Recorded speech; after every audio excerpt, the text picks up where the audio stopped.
이때 팔라비 왕조가 무너지고 이란은 중동의 어떤 미국 대리 역할을 하는 경찰 국가에서 반미 국가로 완전히 그냥 전향을 하게 돼요. 이러면서 미국은 어땠을까요? 배신감이 엄청났겠죠. 요즘 그 이란하고 미국하고 전쟁으로 엄청 시끄러운데, 지금 이 영상이 아마 한 10분 정도 될 것 같은데, 영상을 보시면 어디 가서 이란 전쟁에 대해서 대략적인 걸 설명할 수 있는 지식을 가지고 가실 수 있을 겁니다. 여기저기서 뭐 이란 전쟁 관련해서 뭐 분석하는 거 많은데 너무 복잡하게 들어가면은 너무 어려워요. 그래서 단순하게 이야기를 해보도록 하겠습니다. 이란 전쟁이 일어난 그 배경을 알기 위해서 먼저 1971년으로 돌아가야 합니다. 1971년은 진짜 전 세계 경제에 있어서 엄청난 변곡점이 되는 해였어요. 그때 닉슨 쇼크라는 게 있었는데, 원래 그 이전에는 미국의 달러가 기축통화가 아니었어요. 미국의 달러는 미국에서 보유하고 있는 금을 담보로 해서 금 대신에 이제 거래를 할 수 있는 어떤 증권 같은 거였는데, 그러니까 달러를 주면은 미국 정부에서 금으로 바꿔 주었던 거죠. 그런데 이거를 71년도에 그 닉슨 대통령이 우리 이제 더 이상 금으로 바꿔주지 않겠다 라고 선포를 해버린 겁니다. 엄청난 혼란이 있었겠죠. 미국에서 나 이제 더 이상 달러 금으로 안 바꿔줄 거야 이렇게 했으니까. 이때 참고적으로 우리나라도 1972년도에 그 유신 헌법이 제정이 돼요. 이것이 다 연결이 되어 있거든요. 그때 당시에 미국 닉슨 행정부의 방향이 자국 우선주의였고, 뭐 당시 그 베트남 전쟁이라든지 미국도 힘든 상황이었고, 그런 상황에서 주한민군 7사단을 철수를 시킵니다. 그게 한 2만 명 정도 된다고 하는데, 그때 이제 당시에 박정희 정부에서 판단을 하기에 우리나라도 이제 베트남처럼 팽당할 수도 있겠다, 이런 이제 공포감이 있었던 거죠. 왜냐면은 뭐 이렇게 무대뽀로 금하고 바꿔주지 않겠다고 이렇게 선언을 해버리는데 어떻게 될지 알았겠어요. 그 닉슨 대통령은 트럼프보다 심하면 심했지 덜하진 않았던 그런 사람입니다. 그렇게 하고서 얼마 있다가 1974년에 미국의 국방장관이었던 헨리 키신저가 사우디아라비아에 가서 어떤 협정을 하는데, 그 협정의 내용이 모든 석유는 달러화로만 거래를 하겠다라는 내용의 협정이었습니다. 진정한 페트로달러의 시작이었고, 그것이 달러가 기축 통화가 된 이제 역사적인 사건이죠. 당시에 이제 이란은 팔레비 왕조였는데, 그거 아세요? 팔레비의 유래가 페르시아거든요.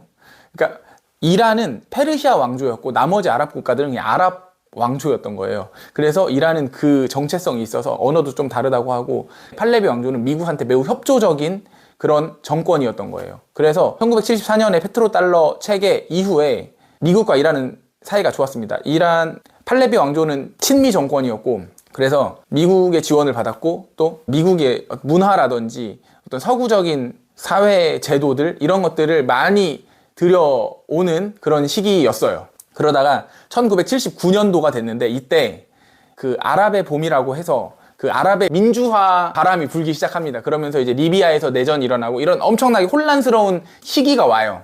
당시에 이란의 분위기는, 이란은 원래 그 이슬람 근본주의 국가거든요. 그러니까 원래는 이슬람 근본 말고 좀 약간 그래도 좀 적당히 하자라는 게 이제 주변에 이라크도 그렇고 사우디도 그렇고 수니파라 그러거든요. 수니파이고, 이란은 그게 아니고 약간 진짜 근본적인 이슬람 국가로서 정치와 종교가 굉장히 밀접했고, 그 종교 지도자가 실제 그 마호메드의 후손이었던 거예요. 그러니까 이 정도로 이제 종교색이 강했던 나라인 건데, 약간 국민들의 불만도 있었어요. 그래서 그때 당시에 그 이제 검은 터번 호메네이의 주도 아래에서 이슬람 혁명이 일어납니다. 이때 팔라비 왕조가 무너지고 이란은 중동의 어떤 미국 대리 역할을 하는 경찰 국가에서 반미 국가로 완전히 그냥 전향을 하게 돼요. 정반대의 스탠스를 취하게 되는 거예요. 이러면서 미국은 어땠을까요? 배신감이 엄청났겠죠. 중동의 어떤 치안을 담당해주는 엄청 가까운 사이였는데, 호메네이가 정권을 잡고 나서, 이슬람 혁명이 일어나고 나서 모든 미국의 문화들을 다 거부를 하고 완전히 반미 노선으로 이제 나아가니까, 그때부터 미국과 이란은 굉장히 관계가 철천지 원수가 됩니다. 이후에 이란하고 이라크하고 전쟁이 벌어지는데, 그 당시에 이라크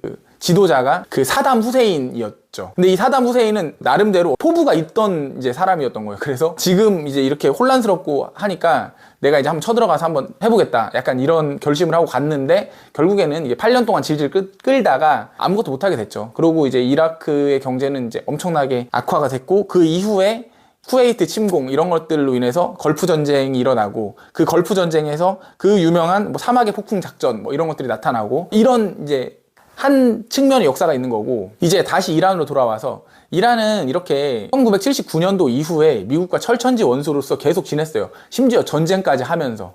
그러면서 이제 이란도 생각을 한 거죠. 어떤 자주국방, 약간 북한 같은 느낌이죠. 자주국방을 하고 미국 주도의 사회에서 나는 독자적으로 나아가겠다라는 그런 방향성으로 계속해서 국가 운영이 되었던 거고, 그렇기 때문에 어떤 금융망, 미국 중심의 스위프트 금융망에서는 배제가 되었고, 그래서 경제가 자꾸만 어려워질 수밖에 없었겠죠. 그래도 어쨌든 석유가 나는 나라니까 어떻게든 그 석유를 유통을 해서 그 미국의 전방위적인 경제 제재 속에서도 40년 가까이 이렇게 버티게 됩니다. 그렇게 하다가 이제 2011년도에 와서 이제 이란에서 핵 개발을 하기 시작해요. 그러면서 이제 미국하고 사이가 더 안 좋아지죠. 그런 것 때문에 미국이 제재를 더 강력하게 하고 이런 식으로 해서 계속해서 이제 이란을 압박하는 상황이 지금 10년 넘게 이루어지고 있었던 상황이었던 거예요, 기존에. 그런데 10년도 이후에는 이제 이란이 좀 이제 살 길을 찾았던 게 중국이에요. 원래 달러 체제 하에서 모든 석유는 달러화로 거래가 돼야 되는데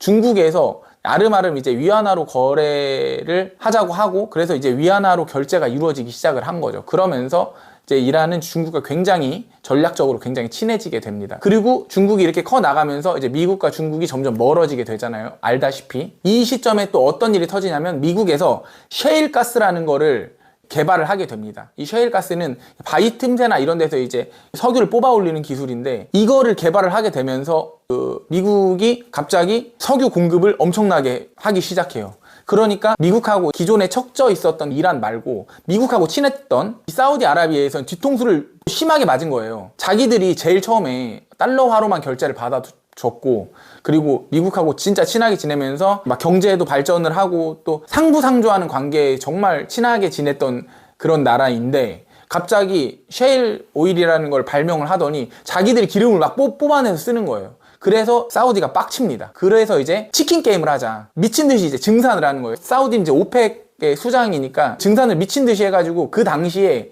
기름값이 거의 2010년대 초반에 100달러가 넘었었거든요. 그 중국의 수요나 이런 것들이 많아서 100달러가 넘다가 그게 거의 20달러까지 5분의 1 토막이 나요. 그렇게 해서 셰일 오일을 만드는 그런 회사들 다 말려 죽이려고 했는데, 근데 미국인들이 누굽니까? 혁신의 민족. 기술을 막 혁신을 하기 시작하는 거예요. 그래서 그 셰일 오일의 생산 단가를 또 엄청나게 낮춰버리는 거예요. 그러니까 너무나 이제 어려운 상황이 되는 거죠, 사우디 입장에서는. 왜냐면 사우디는 석유 원툴인 나라인 거고, 석유를 너무 싸게 팔다 보니까 자꾸 자국의 어떤 경제가 계속해서 침체가 되고, 그래서 기존에 사우디 국영 석유 기업인 이제 아람코를 상장을 하기도 하고, 사우디는 국채를 발행을 안 했었는데 막 국채도 발행하고, 이런 자기들이 생각할 때는 막 상상도 못하는 그런 굴욕적인 일까지 이제 막 당하기 시작하는 거예요. 그러면서 사우디는 어땠을까요? 아, 이거 미국만 믿고 있다가는 내가 이제 잘못하면 피를 보겠다, 이런 생각을 한 거죠. 그러면서 사우디 빈살만 왕세자를 중심으로 해서 탈미국화를 좀 해야겠다, 우리 석유 원툴을 좀 벗어나야겠다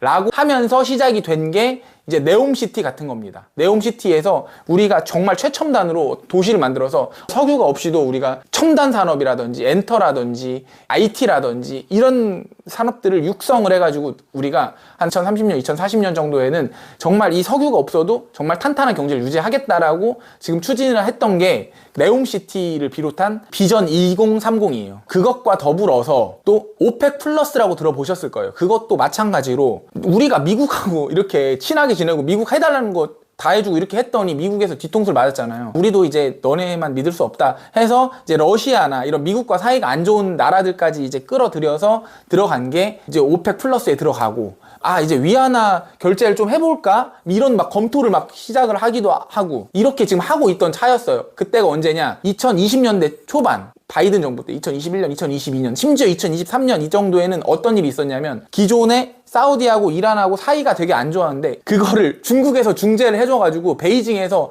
화해를 합니다. 그렇게 이제 중국하고도 막 친하게 지내기 시작하는 거예요. 그리고 바이든이 우크라이나 전쟁이 길어져서 너무 유가가 올라가니까 좀 증산 좀 해줘라 이렇게 했는데 이제 개무시해버리고, 이런 일들이 불과 몇 년 전에 있었어요. 그렇게 하고서 정권이 바뀌었죠. 정권이 바뀐 이후에 트럼프하고는 좀 이제 성향이 잘 맞았나 봐요. 그래서 다시 한번 협력을 잘 해보겠다. 사우디도 우리가 안보적으로 엄청나게 자원을 투입해서 지켜줄 거고 이렇게 하겠다. 이렇게 이제 미국하고 사우디하고 작년인가에 이제 협력을 하게 됩니다. 이런 협정을 맺었어요. 그러다 보니까 미국하고 사이가 안 좋은 게 누구예요? 이란이잖아요. 이란에서는 이런 어떤 미국과의 전략적 협정, 그러니까 안보가 관계된 그런 협정들이 계속해서 끈끈해지다 보니까 이란 입장에서는 또 안보적인 위협을 느끼는 거예요. 그래서 자꾸 선을 넘습니다. 작년부터 계속 선을 넘어요. 핵개발을 막 본격적으로 추진을 하고 그 미군 기지에다가 막 미사일을 막 쏴대고 막 이런 막 패기 있는 짓을 막 하는 거예요. 그리고 위안화로 그냥 다 결제를 해버리고 후티 반군이라고 있잖아요, 예멘에. 거기 후티 반군을 물밑에서 지원을 해줘가지고 호르무즈에 통과하는 거 막 잘 못하게 하고 거기에다가 막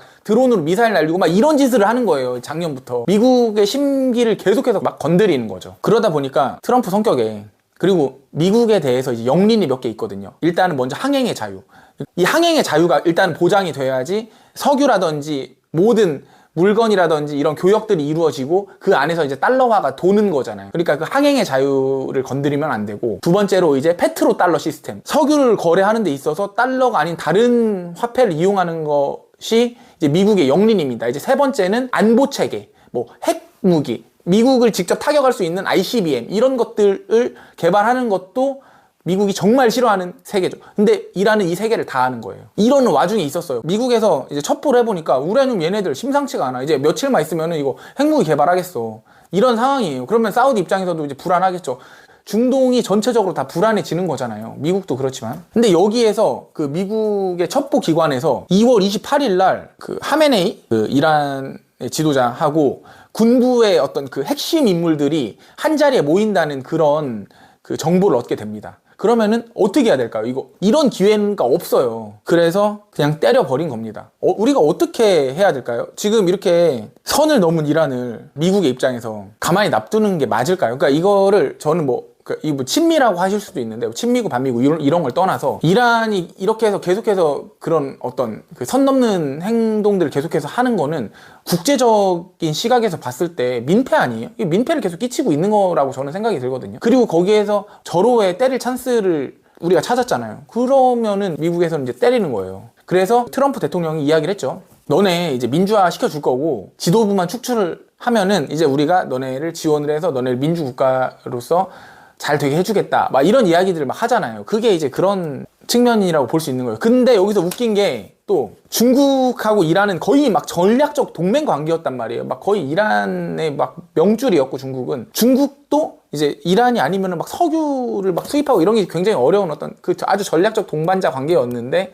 중국에서 지금 아무 말도 못하고 있습니다. 찍소리 못하고 있고. 자, 여기까지 다 이야기를 했어요. 정리를 해보면, 지금 이란 전쟁도 그렇고 어떤 중동의 지정학적 상황도 그렇고 이거를 복잡하게 들어가면은 엄청나게 복잡해지는 거예요. 그런데 이란과 미국과의 관계만 집중해서 놓고 보면은, 첫 번째로 페트로 달러가 있었어요. 1974년도에. 이란은 그것에 대해서 매우 협조적인 팔레비 왕가였고, 당시에는. 그런데 그 이후에 호메나이라는 강력한 이슬람 근본주의자가 그 왕정을 전복시키면서 완전히 원수가 되었고, 그 이후로 이란에서는 계속해서 반미를 하다 보니까 핵을 개발을 하기도 하고, 그 다음에 이제 페트로 달러 체제에 자꾸 도전하고, 자기네들이 갖는 어떤 지정학적인 고지를 이용해서 반군을 지원한다든지 물밑으로 미국에 자꾸만 거슬리는 행위들을 한 거예요. 지금까지 몇십 년 동안. 그리고 미국에서는 계속해서 구슬려 보려고 했는데 그게 잘 안 됐던 거고. 그리고 이제 추가적으로 이야기를 하자면, 이란 전쟁이 발발을 하면서 이란 내에서는 비트코인 가격이 엄청나게 폭등을 해요. 그러면 여기까지 하겠습니다. 감사합니다.